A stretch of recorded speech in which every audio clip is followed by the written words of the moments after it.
So let me get this straight. January, we finally work out a trade problem we have had arguably for decades.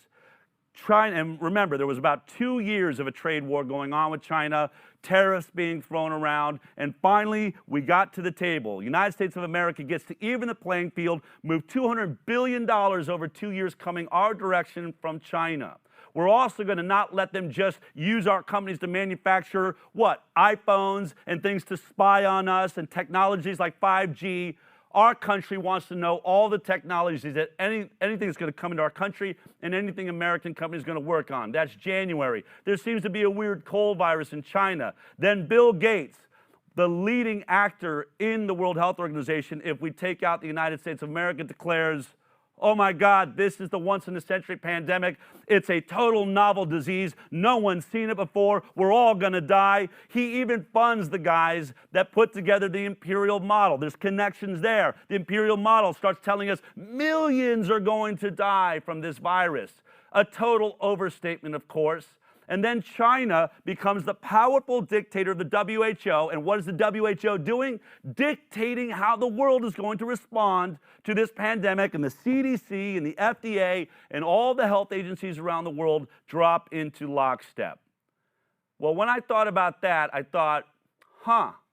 And then somebody tweeted out a discussion about the GDP growth in the United States of America and around the world. A chart went up.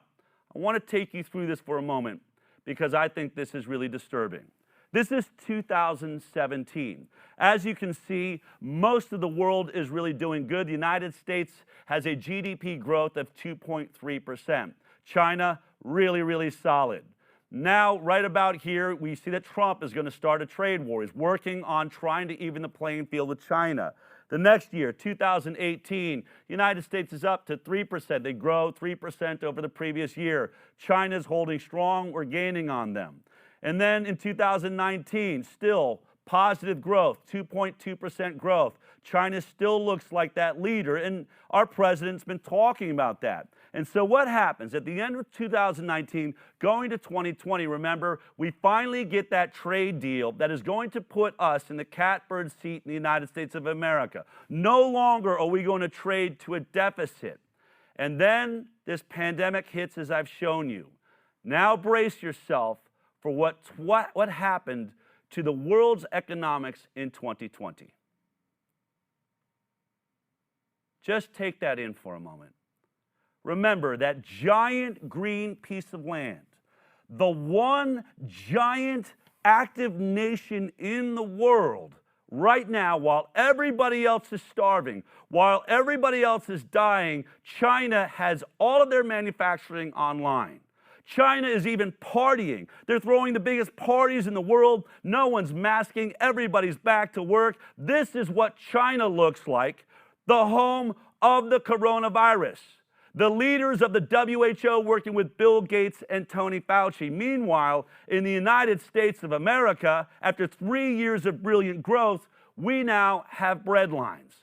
Food lines as far as the eye can see. Unemployment is up through the roof. People are losing their jobs everywhere. The greatest economic power at the beginning of 2020 is now in a massive, massive crash. Take me back to that last China map. Look at this. How is it that a virus that comes out of China, right next to a Wuhan lab that Tony Fauci purposefully sent $3 million to help fund over there, and this deadly supposed virus comes out, yet the one place it did not shut down, the one place that is not destroyed, the one place that is still working and manufacturing and supplying the world that is on fire in red, devastating destruction, that same place that had the virus, where it originated from, and drove the WHO and funded it to make all the decisions for the world, it's the only powerful nation that is still growing.